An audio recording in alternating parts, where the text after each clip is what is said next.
So hey guys welcome to my new blog. तर मी जी आज रील पोस्ट केली ना की माझा नवरा ज्या मुलीवरती प्रेम करतो प्रचंड, तिचा फोटो माझ्या हातात आहे. तर रील पोस्ट केल्या केल्या मला खूप घाणघाण कमेंट आल्या. मला बऱ्याच जणांनी शिव्या पण दिल्या बरं का. आणि तू काय मजा करायलेस काय, तू लाईक फॉलोसाठी हे सगळं करतेस काय असं म्हणाल्यात.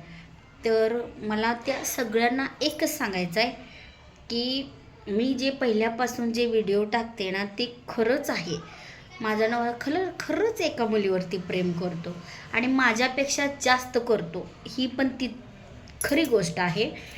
आणि आणि मी जेव्हा तिची प्रोफाईल चेक केली तर खूप भारी दिसते ती. माझ्यापेक्षा तीन चार काय 10 पटीने चांगले दिसते. पण तुमच्या लोकांचा विश्वास बसत नाही. मग राहता राहिला फोटो अपलोड करायचा. फोटो तर मी वेळ आल्यावर दाखवणारच आहे त्या मुलीचा. पण आत्ता जर तो फोटो मी दाखवला ना तर उगाच मग तिच्या ओळखीची जी आहेत ना ती उगाच तिला त्रास देत बसतील. म्हणजे आता कोणत्या तरी एरियात राहते असं समजा, आणि मी तो जो फोटो अपलोड केला तर तिला बरेच जण ओळखतील. तिच्या एरियातली किंवा बाहेरच्या एरियातली लोक मुलं म्हणा त्रास देतील. त्यामुळं मी तो फोटो अपलोड करत नाही आहे.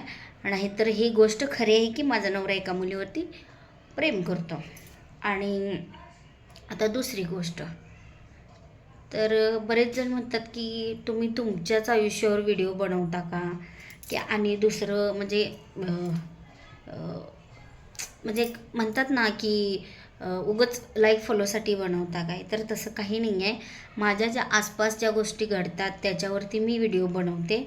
आणि दुसरी गोष्ट, आत्तासुद्धा त्या मुलीचा फोटो माझ्या हातातमध्ये आहे. खरं मी तो दाखवणार आहे इन्स्टावरती, असं नाही आहे की मी दाखवणार नाही आहे, पण दाखवणार आहे. उद्याच्या आणि तर परवाच्या व्हिडिओमध्ये मी दाखवणार आहे. तर काल एक ताई माझ्याशी बोलत होती की इन्स्टावरती DM ला मेसेज वगैरे आमचे चालू होते. तर ती सांगत होती ना की ताई मला असा एक व्हिडिओ बनवून पाहिजे. आणि मी पण कसं आहे, मी नाव वगैरे त्यांचं घेऊ शकत नाही कारण त्यांच्या पर्सनल काहीतरी गोष्टी असतात. पण ते मला रिक्वेस्ट करतात तेव्हाच मी तो व्हिडिओ तशा पद्धतीने सोडते. नाहीतर बाकी सगळं व्हिडिओ मी त्यात कोणाचं पर्सनली नाव घेत नाही किंवा मी पर्सनल कोणाचं गाव नाव पत्ता असं अजिबात, कोणाचा फोटो म्हणा मी असं काहीसुद्धा टाकत नाही आहे. त्यामुळे ते व्हिडिओ माझे असतात. आणि तुम्हाला जर बघू वाटत असतील तर बघा, नाहीतर नका बघू, ब्लॉक केलं तरी चालेल. पण जी मला फॉलो करतात आणि जी मला ओळखतात मी काय आहे काय नाही, त्यांना चांगलंच माहीत आहे. आणि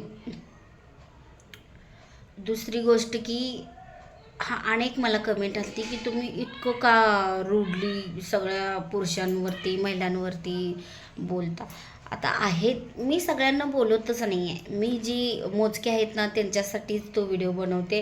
आणि जी मोजकी पुरुष आहेत त्यांच्यासाठी. मी असं म्हणत नाही की सगळेच पुरुष सारखे आहेत आणि सगळ्याच लेडीज सारखे आहेत. खरं काही पुरुष असतात बघा ना की घरात बायको असतील मुलं असतील तर त्यांचा विचार करत नाहीत थोडा पण.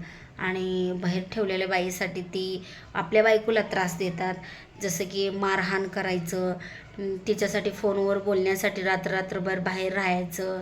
आणि मुलांकडे लक्ष देणार नाही. मुलं आजारी वगैरे असतील तर तिच्यासाठी गिफ्ट घेऊन द्यायचं.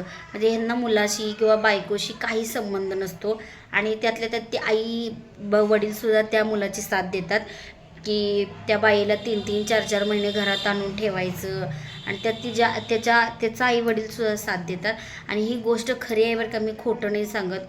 गरोदर असताना तिच्या पोटात लाथ मारायची आणि तिला म्हणजे घाणेरडे शब्द बोलायचं. आणि ही मुलं माझी नाही आहेत दुसरी कोणाची तर आहेत असं बोलायचं. माझं मत एकच आहे, जर तुमच्यात निभवायची ताकद नसेल ना तर प्लीज लग्न करून कुठल्या मुलीचं आयुष्य बर्बाद करू नका. हे माझं सगळ्यांना सांगणं आहे. आता तर बिनलग्नाच्या मुलांना हेच माझं सांगणं आहे. तुमच्याकडनं जर ती नातं निभवत असेल तरच तुम्ही ते लग्न करा, नाही तर करू नका. नाहीतर तिची खप दुसरीकडे होईल कुठेतरी चांगल्या घरात. आणि तुमच्यासोबत लग्न करून रडण्यापेक्षा आणि मार खाण्यापेक्षा तिचं दुसरीकडे कुठे तर लग्न होईल आणि ती सुखानं संसार करेल. आता एखादी बाई मुलाला घेऊन नवरा नांदवत नाही आहे आणि दुसऱ्या बाईच्या चक्करमध्ये आहे म्हणून ती मुलाला घेऊन तिचं राहायचं मन नसलं, इच्छा नसली तरी ती मुलांना घेऊन आईच्या घरी राहते. कारण का प्रत्येक मुलगी सहन करते याचा अर्थ असा नाही आहे की तिला काही बोलता येत नाही किंवा तिला आता बघा कायदा कानून पण किती पुढच्या लेवलचं झाले आहेत की बायकांना मारून चालत नाही. तरी पण काही बायका सहन करतात.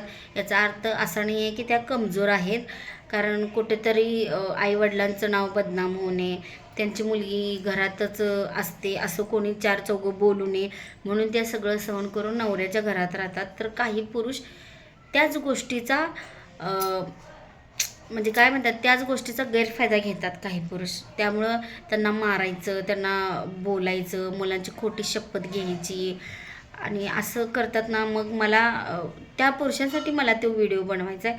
पण काही ज्या महान पुरुष आहेत ना ते स्वतःच्या अंगावर ओढून घेतात आणि मला चार बोलतात. मग मी लक्ष देत नाही आहे तसं पण, कारण आपलं काम आपण करत राहायचं. आणि तुम्ही तसे आहात म्हणून तुम्हाला तसं वाटतं. जी नाही आहे ती मला चांगलीच कमेंट करतात. जी 5-6 जी आहेत ना माझी फॉलोअर्स, ती मला मी कसा पण व्हिडिओ अपलोड करू दे ती चांगलीच कमेंट करणार. कारण का तर त्यांच्या आईवडिलांचे संस्कार चांगले आहेत, त्यांची नीतिमत्ता चांगली आहे आणि त्यांच्या बघण्याचा दृष्टिकोन चांगला आहे. त्यामुळं ती चांगलंच शोधत असतात.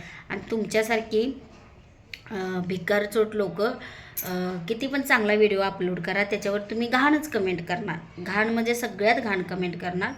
तर त्यामुळं तुमच्या कमेंटचा माझ्यावरती काही फरक पडत नाही आहे.